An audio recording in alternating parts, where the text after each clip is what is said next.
Yo, what is going on, guys? So yesterday, EA released us a nice, fancy, sparkly NHL 19 RPM trailer. And if you guys didn't know, it's the new RPM tech that they're using this year when it comes to skating. We already kind of talked about it in a previous video, I believe, but I'll go ahead and show you guys the trailer real quick. If you guys have not seen it yet, then we'll go ahead and review it. To have some sort of impact on the way the game plays, on the skating, it's definitely special. RPM tech opens up a ton of doors for us when it comes to new skating in our game. We didn't have to look any further than McDavid when it comes to sort of real-world NHL players that can inspire us. When I get a couple of crossovers going, I think that's when I feel like I'm really moving. When our players were asking for something as big as the skating system to be overhauled and to have something new, really quick blends, matching exactly what the player is asking for from the input, and really that's how McDavid skates in real life. It feels like a video game. I mean, that's what skating is. It's being on your edges. It's, you know, using your inside edge to push off. It's turning on a dime on your outside edge. It's stopping and starting, and being agile on your edges makes you pretty elusive and hard to check. It's really what the game's all about now. So like I said, we already kind of got a pretty good idea of what RPM was all about pre-RPM trailer. Not a whole lot of new things besides getting to check out McDavid for half the vid. But some of us, haven't really read up on the whole RPM stuff yet. And I completely understand if you haven't done it yet. Perfectly fine. So we're going to go ahead and, go over some of the main basic stuffs of RPM. Side note though, man, those graphics. I'm usually not a graphics guy, but those are looking pretty good in that trailer right there. But so RPM, it's pretty much not Frostbite. I know.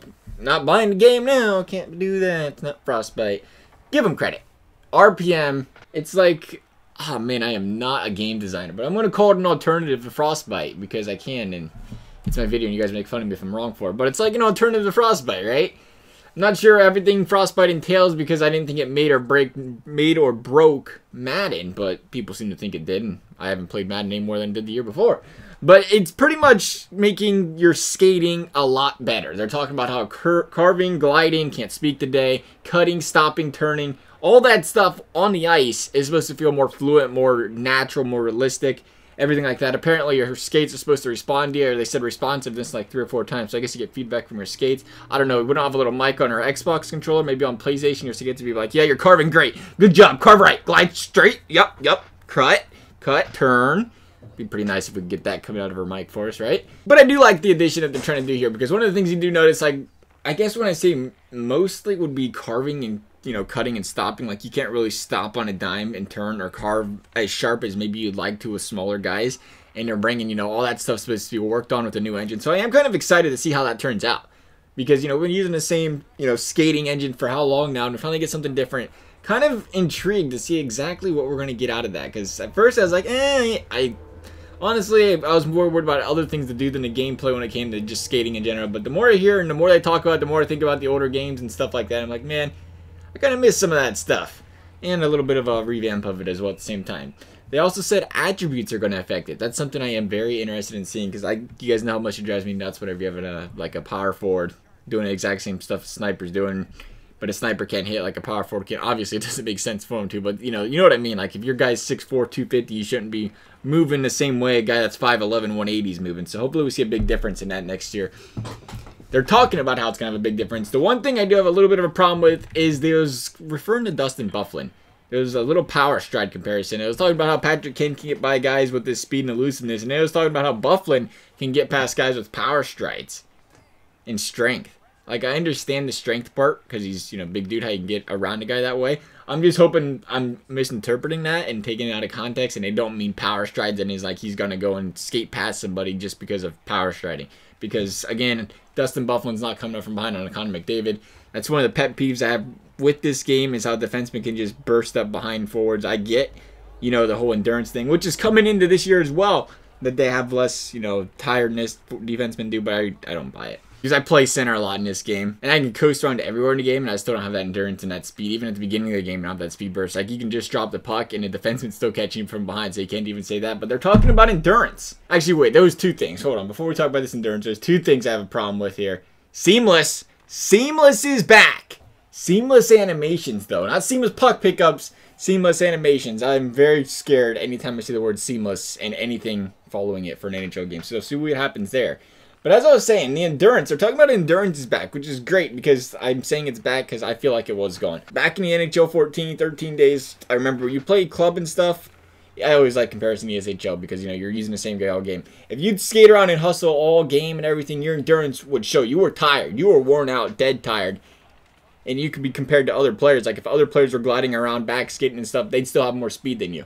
Nowadays, I feel like that's kind of disappeared a little bit to where everybody tires at the same time. Everybody, you know, has the same speed at the same time. Like I said, I've noticed when I play club, I feel like I do a lot of gliding. I don't do a lot of hustling. And then when I want to use that hustle, it still isn't there. It's like, I don't know.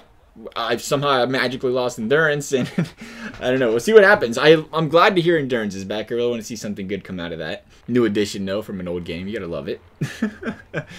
Okay, so 4 new stick positions. I'm just reading off some of the stuff they had in the article. I was just thinking, 4 new stick positions when you have the puck and stuff. I'm hoping they fix the protect the puck. Because the one thing I've noticed, and I didn't really use all, I guess I don't really use it all that much in general. I just like curling a stick back instead. But it's protecting a puck. If you protect the puck, like if you're skating left, your guy holds it, has it to his left. I think he holds it to his left. You skate right, he holds it to his right. It's default. You don't have a choice to protect the puck and protect it to the left or protect it to the right. It's strictly based. Your stick automatically goes the direction you're turning. So if you're going left, your stick goes right, which is understandable. But at the same time, if you're cutting in, you want to keep the puck away from a guy from the outside. You want to be able to do that as well, and you can't. So hopefully maybe something like that's being incorporated. Like I said, I'm strictly speculating right there. I don't have the slightest clue.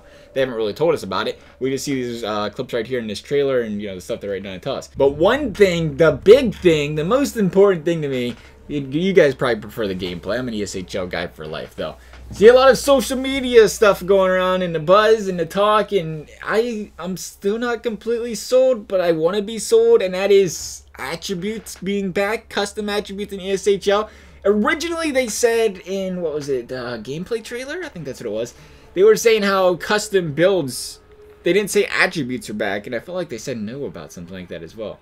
Maybe they didn't. But they just, in this recent article, they said there's going to be customized attribute player classes. They said you can customize, the exact wording was customize your weight, height, and then attribute classes, which kind of presumes me to think like, again, 2K.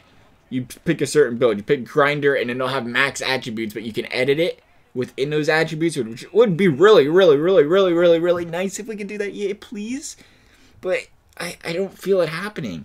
They took it out of the game, and I thought they was pretty negligent about bringing it back, and I hear people talking about like it's brought back, and I'm not buying it yet. I want to see it. If I see it, I'm going to be a very happy person, but as of right now, I'm not seeing it. I'm still thinking what they're talking about is you could choose your power forward, your playmaker, and then you could choose the trait after, and they're considering that like customization. We'll see what happens. I think that's where they're going, so I'm not going to get my hopes up, but my hopes are up like a lot, especially after seeing the way they worded that. I think they're trying to tease me like very hard, and it's working.